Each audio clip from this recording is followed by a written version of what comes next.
Selamat berjumpa di Perspektif Kepala Adat Kalimantan Timur. Kali ini kita akan berdiskusi mengenai di mana letak tanah adat. Pada Perspektif Kepala Adat Kalimantan Timur seri pertama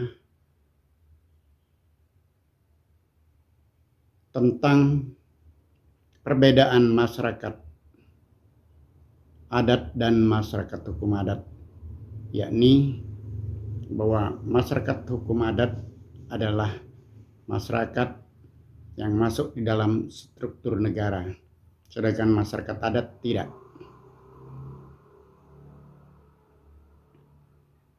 Dengan berpijak kepada diskusi tentang perbedaan masyarakat adat dan masyarakat hukum adat, maka kali ini kita akan berdiskusi pula tentang di mana letak tanah adat itu. Pada desa atau pada kampung di mana berdiam masyarakat hukum adat, ini pasti menunjukkan bahwa masyarakat hukum adat itu sudah lama turun-temurun menempati desa dan atau kampung yang bersangkutan dan menguasai wilayah sekitarnya. Oleh sebab itu, berpijak daripada desa definitif yang ditempati oleh masyarakat hukum adat, maka disitulah wilayah hukum adat, disitulah tanah adat desa yang bersangkutan. Bisa saja terjadi misalnya suku Modang Longwai yang ada di Kutai Timur.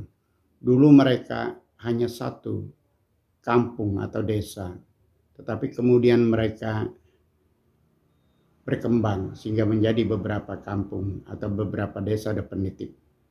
Mereka dulu masyarakat adat yang tidak masuk dalam struktur negara, struktur pemerintahan. Tapi sekarang desa-desa mereka menjadi desa definitif sehingga mereka masuk di dalam struktur negara. Nah, di mana wilayah tanah adat mereka? Haruskah desa A meliputi desa-desa lain sementara desa mereka masing-masing desa yang definitif? Tentu tidak. Walaupun sejarah mereka menguasai tanah yang luas sehingga pemekaran menjadi beberapa desa pun tetap di wilayah yang mereka kuasai. Namun kalau harus dibuat tanah adat Modang Longwai ini meliputi tanah sesuai asal usul mereka yang sekian luas, maka tidak sesuai dengan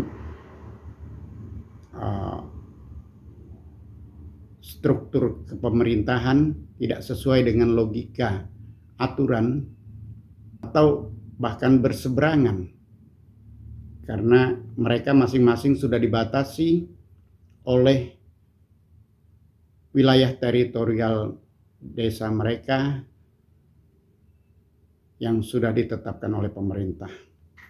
Oleh sebab itu, tanah adat mereka adalah tanah atau hutan tanah yang berada di dalam wilayah teritorial desa mereka masing-masing.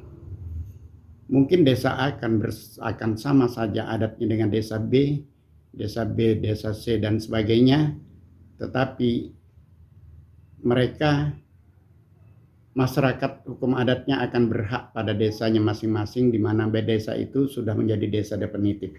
Wilayah desa itulah tempat mereka berusaha, wilayah desa itulah tempat mereka menjalankan adat istiadatnya yang terkait dengan hutan dan tanah dan segala isinya. Dengan alasan ini, bahwa tidak ada alasan bahwa kesulitan menetapkan tanah adat.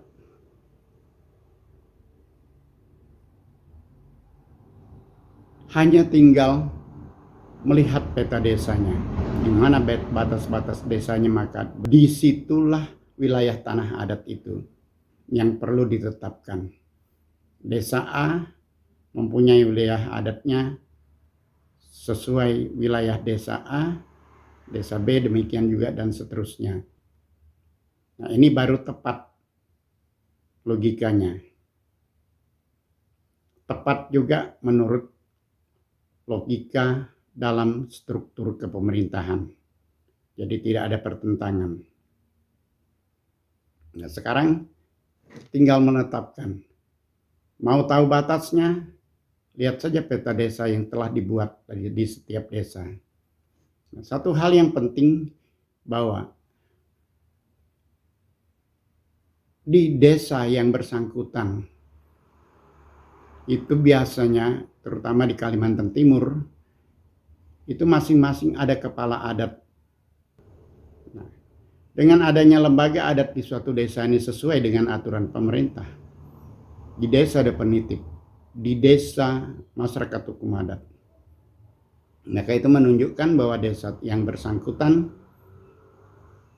memiliki pranata adatnya masing-masing, memiliki wilayah adatnya, memiliki hukum adatnya, memiliki masyarakat adatnya, tanah adat, dan lain-lain harta benda kekayaan adatnya yang real.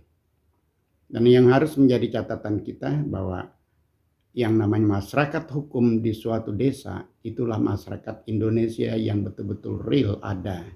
Di negara tidak ada masyarakat yang real. Sampai kepada kabupaten, kota, dan kecamatan semuanya hanya di atas kertas. Tapi kalau mau tahu, yang real adalah yang di desa, baik hutan, tanahnya, dan segala kekayaan alamnya, masyarakatnya, itu yang real ada di desa dan kelurahan. Tapi karena kita bicara mengenai masyarakat hukum adat, ini mayoritas ada di desa. Barangkali hanya sedikit yang ada di kelurahan. Inilah yang penting menjadi catatan kita, bahwa tidak sulit kalau mau menetapkan wilayah hukum adat itu. Hanya tetapkan saja wilayah desa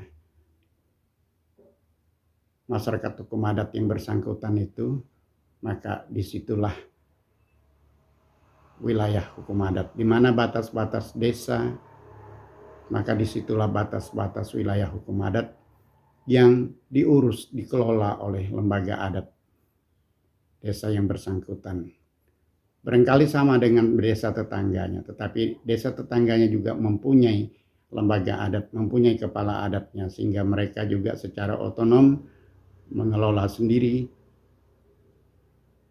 adat istiadat mereka, hukum adat mereka, hak-hak adat mereka, dan semua kekayaan adat mereka. Demikian juga dengan desa-desa lain yang meskipun sama tapi mereka punya otonomi masing-masing.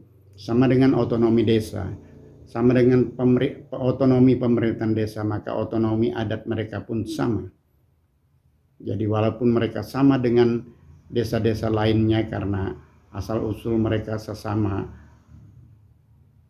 satu keturunan atau secara genealogis mereka sama, tapi setelah desa mereka masuk dalam struktur pemerintahan, maka mereka dibatasi oleh batas desanya masing-masing. Nah, demikianlah, semoga penjelasan ini bermanfaat dan dapat mengatasi kesulitan, bahwa ada pihak-pihak yang mengatakan sangat sulit untuk memverifikasi, untuk menentukan di mana tanah adat. Dari penjelasan, dari diskusi kita sekarang, maka tidak ada kesulitan. Di mana ada desa definitif yang ditempati oleh masyarakat hukum adat, maka disitulah wilayah hukum adatnya.